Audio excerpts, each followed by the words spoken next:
Boa noite, Taylor. Boa noite a todos. Bom, ontem o STF decidiu a questão que eu comentei aqui no Direto de Brasília nessa semana sobre a abertura das igrejas e dos templos. Por 9 votos a 2, os ministros do STF decidiram que cabe aos estados e aos municípios decidirem se as igrejas e templos vão continuar com suas atividades normalmente ou não.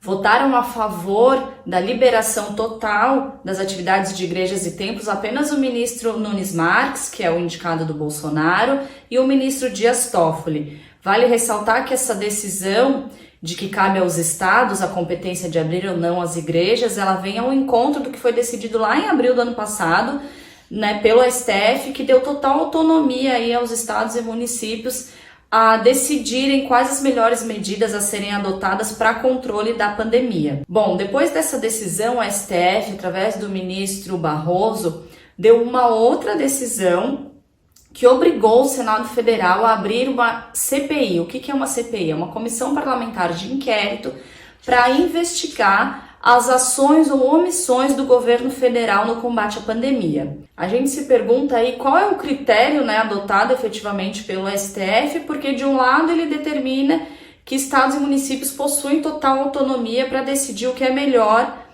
quais as melhores medidas a serem adotadas com relação à pandemia, e no mesmo dia o próprio STF obriga que o governo federal seja investigado por conta de ações de combate à pandemia, sendo que o próprio STF disse que não é o governo federal quem decide quais as ações de combate à pandemia.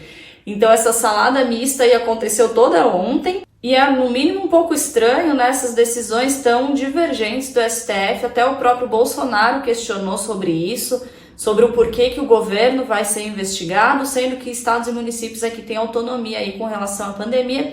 E também ele relembrou dos bilhões de reais que foram enviados como auxílio extra aos estados e municípios no combate à pandemia.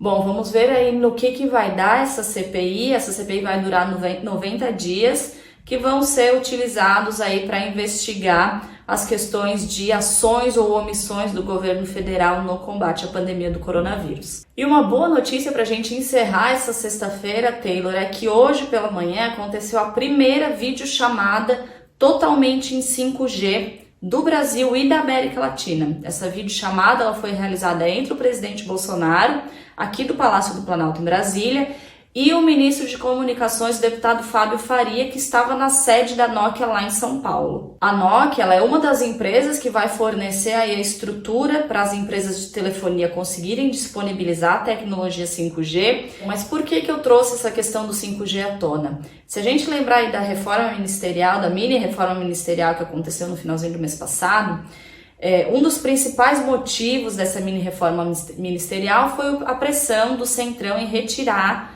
do cargo o ministro Ernesto Araújo de Relações Exteriores. E a principal reclamação do Centrão era que o ministro estava travando aí uma batalha contra a China no leilão que ainda vai acontecer esse ano, provavelmente, no leilão do 5G, que o ministro estaria aí bloqueando a participação da China nesse leilão.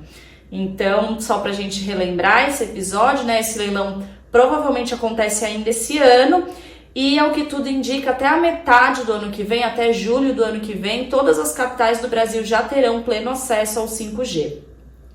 Essas foram as notícias de hoje. Eu desejo um bom final de semana a todos e eu volto contigo nos estúdios, Taylor.